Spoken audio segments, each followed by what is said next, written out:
enfo ezimu kuzize zigenda maaso n'okubanga zirumbibwa abamu bavaayo batiddwa gw'okiraba wangamu na FDC nakugambye nti ffe tulina omukisa tukozeeko n'abanansiko era wano tuwuliriza nnyo President Museveni Juna nga atuga nti ye muyekerera akyali muyekera era ne mu COVID mbu yeyambisa obukodyo bw'ensiko bw'ekiyekera kati awuliriza Paala FM akawungeezi k'olwaleero ansa y'ekibuuzo ky'ombuuzizza eri mu kutegeera biki ebyali mu nsiko baakolanga bwe bati baategeeranga nti twagala kuzinda ndeeba ngera balina intelligence forward parties ababulidde nti amaka gagondi galimu abalenzi bana gano galimu abantu bwe bati nga balina okugunjaawo ensonga abalenzi mu makaago mwe banaabagoberera mu nsiko nga babba uniform za government ne balumba amakaago ne bagakolako waiswa byayogedde obulungi bwe bamala squad endala nejja eri mu ngoye ez'abantu ba bulijjo naye ng'erina emmundu ne yeefuula nti ekungubagira bano be bakoleddwako ebyefujjo so kyali nga kibinja kyekimu kyeyawulamu enjuyi bbiri ekiwayo ekisooka ne kijja ne kikola effujjo ekisembayo kankiteeke ku mpewo tibaakwatanga omwami ne bamusiba akandooya mukyala we ne bamuliisa ne bamutuusako ogwabuliisa maanyi nga taata n'abaana bakola ki bikolwa bya kiyekera ebyo byabayeekera kati specifically nokumanya nti kekali akakodyo kenara batu bwe bali ku routing because tebatunyonyolanga bafunanga batya abaana abato mu ddwaniro bwe batu bwe bakola ki gokijja wanti babafunanga mu mbeera eyo kiza besije mugisha muntu President Museveni yakubye kaya nti nze ndi muyekerera obukodyo bw'ensiko nkyabweyambisa omusoga akoba ntalabirayirira era kankubulireyo kano tebakulimba bobe nyini omusaada gwe beta jeno kahinda otafire yavayo n'agamba nti yefefe benyini bali bemwala banga abajjanga ne tukola bwe tuti ne musobola okutweyungako jeno kahinda otafire yes yakiriza mukatabo ka Pecos kutesa yakiriza mukatabo ka mustard seed bakiriza naye era waliwo ne collaborating evidence endala abaffe twebuuza kaweefube w'okusuula gavumenti ya Dr. Milton Obote yakolebwa enfunda bbiri abangereza n'abayisirayiri nga bigaana nga beeyambisa amagye ga wano amagye gaali tegasobola kuwamba gavumenti yaago ate abantu baali tebasobola kutereka abayeekera gavumenti so omuyeekera yateekawo embeera nga tekyali alina kuwuliriza yadde okutunulako ku gavumenti by that time ani yali omuyekera Yoweri Kaguta Museveni ate yono yennyini myaka 35 mu buyinza abantu bamukyayazeemu obuyekera no akugamba yetavangako mu nsiko obuyekera obukodyo bw'ensiko abweyambisa bulijjo ekisembeyo kino ekya COVID agambye nti tugenda kwemployinga obukodyo bw'ensiko butya take a cover omulabe bwakola ki okutekinga kava kibiri manyi sente ze batwalanga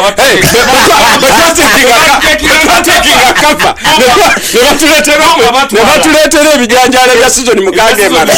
sipiika neyekandaga nti amata ge baleetedde abakazi bafu bwe twatekinga kava testing kit ezaffe mu nsi yonna nga ze zisinga okuba ez'ebbeeyi tenti zabuuka ne zigenda Sudan kibuyatwala tenti Sudan nga tuli mu kava obukodyo bw'ensi zamole zagenda paka Sudan ebitanda bye batugamba simanye eba byali mitwale emekana okitegedde so akawunga jajja nga tutekinze cover nga tutekinze cover twafuna sente nyingi nnyo mu kaweefube ow'okuzimba capacity y'eggwanga okubeera resilient ebintu ebimu mayandi ebyogeza bukyayi ate nakyawa ki Museveni mukwano gwo lwaki nasoma naye banzaala ku kyalo kimu naye ndi wakabiraye ndi wakabiraye nze banzaala mbuya kinawataka nakulira Ntenjeru ku luguudo lw'ekatosi oli gye muli abantu sikyegana nga bwe seegaana linnya lya jjajjange mukaajanga seegaana kyaggwe waffe era ffe ewaffe tetulya vegetables eweefiisa olabe kakati bwe tujja e Kampala tulaba omuntu alina nga teyagomba nyama bano balunda ente balunda ente naye okusalamu emugoba musango naye okuba omuntu w'amasasi minisita avayo n'agamba pulezidenti avayo n'agamba alina okutukuma nti I have learned that abantu bange basezi bannange bakoze ki ono bamukozeeko nze mu bulamu bwange emboozi gye ndinyumiza n'abazzukulu Honorable Kasole yatta omuntu e Masaka ne bamuwa minisita kanzike katono mayanja. Ebirowoozo by'owulira si byamukubiriza wa programu eno Pal FM oba abagiddukanya wabula bya muntu ssekinnoomu era yabivunaanyizibwako ng'era bw'obiwulidde weebale kuwuliriza Pal FM ekkula ly'omuntu wa bulijjo. Okay, 17.9 Pal of Africa Radio. Mwebale nnyo, mwebale ddala gye musizira okubanga muwuliriza. Nabweru Community Nursery and Primary and Nabweru Community Nursery and Islamic Primary School essomero lya day ne boarding mutwale abaana bagende maaso n'okubanga babangulwa liri wali ku kijegere totwala kikozesebwa na kimu byonojja bisanga ku ssomero so nga temwerabira Kisaasi Muslim Senior Secondary School essomero nalyo lyammwe mutwale abaana ate tewerabira nti liri wansi wa Bilali kitegeeza omusingi gw'Obusiraamu guba weeguli. Nalugala Muslim Primary School livira ddala ku nursery pa ku kibiina ekyomusanvu mulyettanire buli kimusobola okubanga kitambulira ddala bulungi so nga ate Enkoba Islamic Secondary School liri wali Kawempe Tula era banaye mutwale abaana bagende maaso n'okubanga babangula bawandiika okuvira ddala ku siniya esooka pa ku siniya ey'omukaaga buli kimu kijja kubanga kitambulira ddala bulungi so nga ate Malikaz Abu Bakari Nursery and Primary School ate ddyo liri Kitebi ku sita banaye mutwale abaana gonna amasomero gembagamba wano omutindo kikulu nnyo era omutindo gwa maanyi. Halamain Islamic School Nursery and Primary lirinde ejje Rufuka mutwale abaana basomesa batendeke bulungi ate nga security eri gulugulu. Waiswa ngowunzi katusibule eggwanga lyaffe Uganda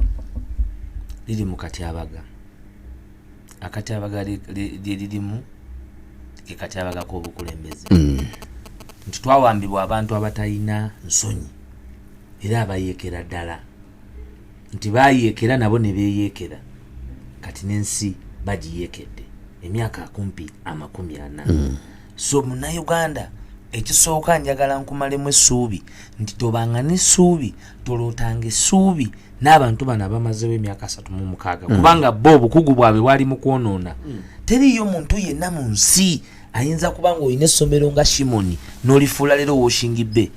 kati gwokimanyi nti kati leero bandita Mongo bakola diru ne Sudiru bamupangisako office kw'ekyo ekizimbe ekyali ekya gavumenti kale ffe bawaiswa tuli basi ekyali eky'abantu because liri yali ssomero lyaffe the reason wali weetaaga okusomeseza abaana mweyo system nga ya Shimoni abaana abanaakola mu kibuga tebeetaaga kujja ne bakiyiga buyizi bakibeeremu baba balina okukibaamu ne bakuba ekisenge wali ku CMI. Waiswa na kano kankakuwe performance ya Kampala mu byenjigiriza egudde lwa amasomero nga Shimoni n'abagereka primary n'agafaanana bwe gatyo ageddiziddwa ate kino kikoleddwa deliberately okutta wano n'eri ebitundu byaffe ebirala bakikozenga ekyenkizo bakikola mu program kiteeketeke kubanga olina okutta ebyokusoma ebyawano byonna omwana omusomeseza mu Kampala ekisooka omwana omugezi owa bulijjo tasobola kusomera mu Kampala kwa school fees ze Kampala amasomero agali government ebyenjigiriza ebitutte nga kikulu tulina ministry ebitutte nga kikulu ewa ministry education nojiwani ani minister wa education era qualification izize leka yatubuli ani minister wa education kayongo yogera ani minister wa education mama jana tikataho Museveni aina degree taina sinakebera mu byanjigiriza awo wenyini wetuli wenyini kitegeeza awo mu tulowoza tunawulira bali abatuwuliriza nawe kikulemye ukitegedde noyinza gwe kwata nsi n'ogiteeka mu bamugigi bo bagibulire ebyo mu maaso tosobola kwata nsi n'ogiteeka ku musingi gwa bya mugigi nti be baba bategerera ensi baliwo ab'omugigi ffe tukomyawo munna ogamba omugigi omuto omugigi konfirmansiyo baptism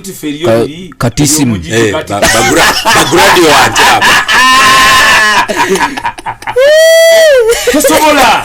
gwe ogisuubiramu waiswa sibula tuvola nga bali bamugigi bwoleta abamugigi tikati be bagenda okuteekerateekera eggwanga lino libe ne blueprint kyova olaba wali enguudo kati waliwo binnya ye product y'abomugigi in exposure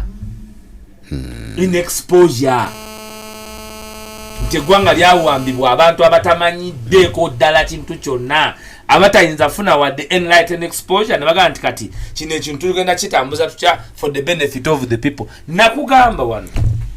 nti nze ku challenging abazimba ekizimbe Senate building berifaanana nga bwe yali efaanana. Makerere. You cannot develop, you cannot build the capacity of anywhere nga to buildings within. Tosobola ku talking about expatriatism nga your own country does not build the expatriates. Okay. So this is affecting ensi yaffe nyaffe Uganda gwe musingi ogwabayekera okusigala nga bayekera ku ggwanga lyaffe. Okay. Nti they never understood, they never thought, they never believed nti actually obutemu bwabwe bwasasula. Nenze kyemanyi ku Katonda obuwangazi bwabwe bwe bubaliddemu olukwe because after 36 years no Ugandan does not know who they are, what they are and what they are up to. Mayanja sibula basebe ne banyabo mbebazizanya abatugoberedde era mu bufu buno njagala okwebaza n'okusibula abakyala abegatira mu kisinde kye bayita Women for Peace olwalira babadde ku Twin Towers mu kooti nga bazze okutandika okuwoza civil appeal number 266 of 26 n'abakyala bano bava mu lukiiko ne bagenda balumba ssentebe w'akakiiko k'ebyokulonda 210 naye enkwata gye bakwatibwamu yali yabuyabuwemu bwe bagenda mu kooti nga bavunaana amagye ne poliisi okubakwata mu ngeri ey'ekitujju baabuwe kooti nega nti tetulabye mu nsonga naye olw'okuba nti bakkiririza mu system za state ez'abantu bazzeeyo leero mu apiiru okwongera okulaba nti oba oli omulamuzi omu teyabitegeera bano abasatu kabakole ki nsanyuse nnyo okulaba ba commandants aba activism nga commander Ingrid nawe mbasemberereko ne bagamba nti tubadde mwanda cover nga tuteekateeka kati bizemba sebo ne banja mweze Mayanja Robert. Okay. Waiso onyumye bya majinga ngo muna maje. Yagala nkubulira nkayange ya bajeno mwenu yupi. Mwenu yupi maniyo. Mwenu yupi mwina yose baba general. Je bali. Jeno bijirwa. Ali ku suspension. Kati tegemanyi ng'ekibinaago. Mu suspending ne ba general. Tulabe biriwo biri bitya. Naye nyagadde okugamba ensi tulunaku Omuganda Fetawa yakwatiddwa yawambiddwa mu bukambwe obw'amaanyi era ffenna abalina eddoboozi twongere okusitula eddoboozi lyaffe ku Muganda afoyo Tawa y'omu ku security detail ya president Kyagulanyi Robert Sentamu yawambiddwa mu bukambwe nnyo era kibi nnyo nti ebikolwa ebyo ebyensiko bikyagenda maaso mu nyaffe Uganda. Okay, toyanzege muzukulu wa Matamale ya sali amaze kubanga atuka mukirize mbasibulire wano nze muzukulu wa Budda Kayongo Hakim. Assalamu alaikum wa rahmatullahi wa barakatuh. Ebirowoozo byo